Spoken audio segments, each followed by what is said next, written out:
Hello and welcome to the first episode of The Short Ginger Show.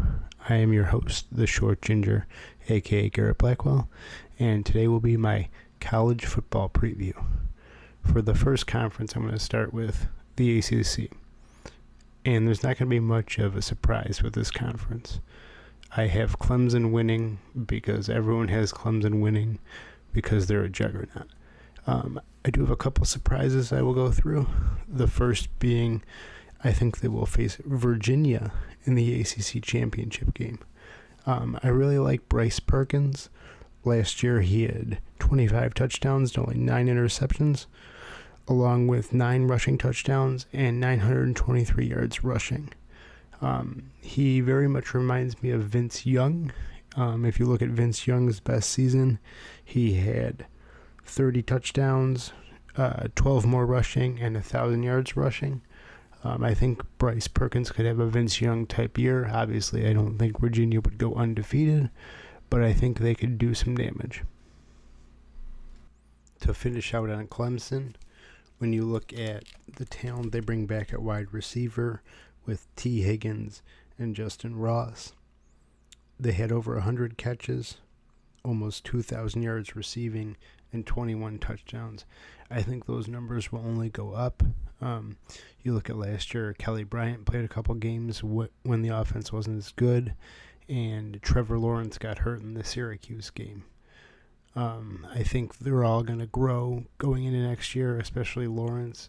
I think this team will score 40-plus points every game and win the ACC pretty easily and punch their ticket back to the college football playoff.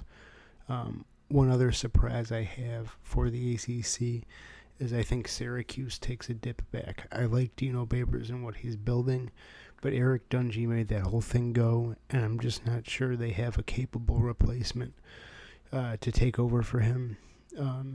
We'll see what they can do, but I think they miss being bowl eligible this year, and their game versus Clemson's finally going to crush them like everyone's expected them to the last few years. Moving on to the Big Ten, I have Ohio State winning the Big Ten, and I think they'll face Wisconsin. For me, it comes down to two things. One, I don't trust Jim Harbaugh in Michigan to win anything till I actually see them win. I've been fooled too many times, and I think Ohio State's still going to be talented. Obviously, with the new coach, Ryan Day, they're going to have hurdles, and he's going to have a learning curve. But I think they'll be able to get it on track in time to be very good. I have them facing Wisconsin just because I've seen Wisconsin get there before. I trust Jonathan Taylor. He's a heck of a running back. And I think it could come down to them in Nebraska. Although, speaking of Nebraska, I could either see them winning the Big Ten or Scott Frost having another terrible year and maybe even getting fired if he goes 4-8 again. I definitely find the Big Ten to be the most boring conference. I think it's going to be Ohio State again, but I don't think they're going to be at the level of a team that's competing for the national championship. I think obviously they'll get in with 1 or 0 losses, but I just don't find any of the teams in the Big Ten that exciting this year. I think Shea Patterson's a little overrated. I think there's a lot of unproven teams, so if they turn out to be good, the conference could be way more exciting than I think.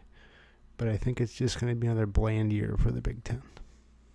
Now we'll go from the conference that I think is the most boring to the conference I'm most excited about, and that's the Big 12. I think there's 2 teams that are going to have really good years, and they're going to settle in the Big 12 championship game, and the winner will go to the college football playoff. And those are going to be the same 2 teams that were in the championship game last year. I think Texas and Oklahoma are the class of the Big 12, and I think it's going to be a fun matchup. I think in last year's Sugar Bowl, we saw Sam Ehlinger's coming out party. He's going to be the next version of Colt McCoy for them. And then when you look at Oklahoma, they get to replace Baker and Kyler Murray with a proven winning quarterback in Jalen Hurts. But what I want to talk about for Oklahoma is getting Alex Grinch as their defensive coordinator. He was previously the DC at Ohio State, and before that, Washington State. Full disclosure, I am a Washington State University graduate, And I saw firsthand what he did with that defense. He took an under-talented, undermanned unit and got a lot out of them. If he can do that with better athletes and better resources at Oklahoma, that defense could come to the level of that offense, and they could win the Big 12. I think going into the season, Oklahoma is the better team, but I think Texas will gain steam as the season goes on. I do think they lose their early matchup to LSU, but I think after that they will run the table. I'm just high on Sam Ehlinger and Tom Herman. I think they're going to find a way to bring Texas football back. The Red River Shootout and the Big 12 championship game are going to be two of the most exciting games of the season. I do have a surprise pick for the Big 12. I think Texas Tech will get better with Cliff Kingsbury gone. I don't understand how he got a promotion after getting fired. I will talk more about that in my NFL preview next week, but I think they're going to go 7-5 this season. Like I said before, there's a lot of other interesting things in the Big 12. How will West Virginia bounce back without Will Grier and Dana Holgorsen leaving for Houston? But I do think this is going to be a two-team race, and we're going to see those teams play twice, and it's going to be just as entertaining as last year. Now on to my favorite conference, the Pac-12. For this conference, I have, in a surprise pick, USC winning the conference over Washington. I'll go over how I got to that point here. For USC, I have them winning basically because no one else is ready. You look at Utah, they're defensively led. I think that's going to trip them up at some points. Pac-12 is all about offense. You look at UCLA, I just think too soon. I don't think Chip Kelly's team will be ready to win the Pac-12 yet. I think they're going to be improved. I think next year's the year you look out for them. Arizona State, a lot of turnover. Their quarterback left, their top receiver left, and I'm still not sure Herman Edwards is a good college coach. Arizona, I saw them just be a train wreck last year. I'm not going to believe that they can be good till I see them be good. And lastly, Colorado. Obviously, they have a new coach. 2 years ago, they got to the Pac-12 title game, but I don't think they're an established program as currently constructed. So they're kind of a wild card. I do really like their one receiver, Laviska Shenault. He's a playmaker, but I don't think he can carry them to the Pac-12 title. So we'll see what he can do. As far as Washington, I think this is the big problem for the Pac-12 and why they've struggled to get teams in the college football playoff. I think Washington's a very good team. I think they're just going to take losses in conference, though, because you look at the 5 best teams in the Pac-12, and they're all in the same division.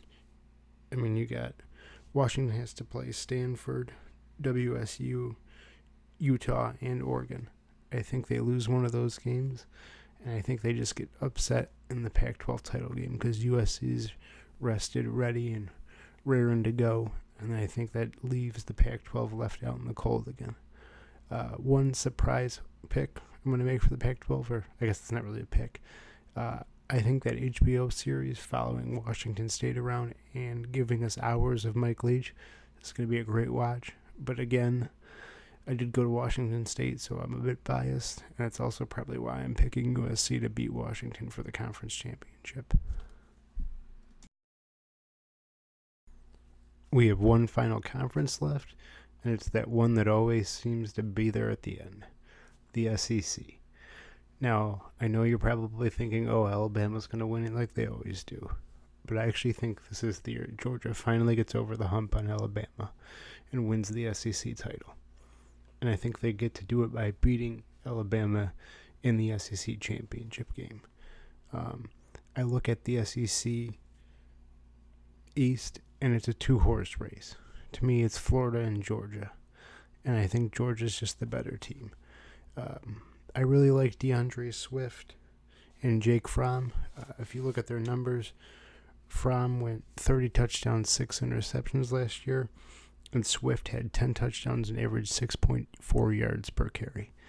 I think they both improve this year. I think they have a tough non-conference game against Notre Dame, which I think will be good. It'll prepare them for big moments. I think they beat Notre Dame by around a touchdown. I think they start planning for Alabama ahead because they know they're going to be there, and I think that's the year they get over Alabama. Now, the unfortunate thing for Alabama is they do have a pretty tough schedule, and I think they're going to take one other loss during the regular season. I'm going to guess at Texas A&M, a team who I'm very high on, and I think with the second loss in the conference championship game, that's actually going to lead to Alabama missing the college football playoff for the first time since the college football playoff was instituted. So that's my bold prediction for the SEC, is that Alabama will miss the college football playoff. Now, everyone probably thinks I'm crazy now, but it's going to happen eventually, and I think this is the year.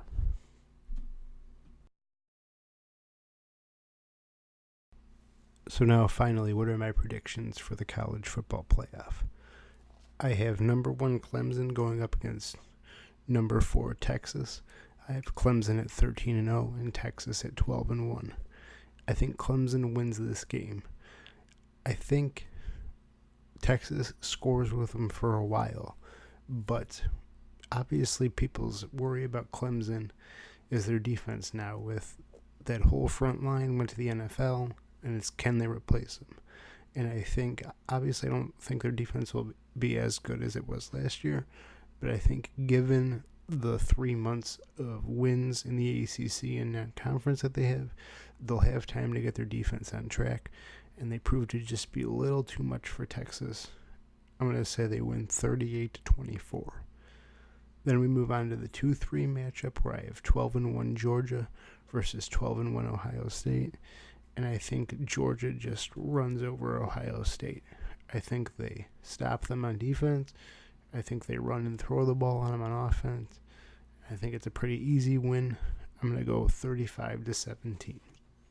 This would obviously set up a national championship match between Clemson and Georgia, and I think Clemson would win. I think I'm just so high on Trevor Lawrence.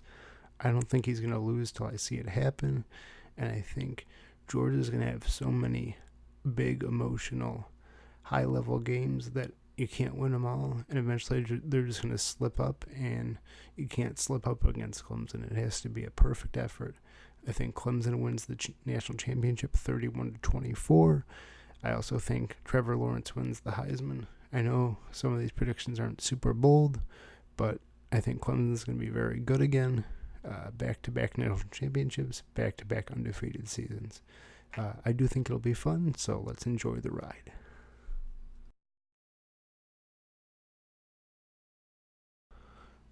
That'll be all for this video. Thank you for watching. If you liked, please drop a like. Also, please comment any comments below with your predictions, things you'd like to see me do. I just love to talk about sports, and I'd love to talk about it with you guys. So any questions, comments, things you want to debate me on, just blow up the comments. I would love to debate with people. I plan on uploading a video every Saturday. Next week will be my NFL preview. Any suggestions for new videos would be great. I just want to give this a try and see if I can create a community of people that like to talk sports like I do. Thank you again for watching, and have a great day.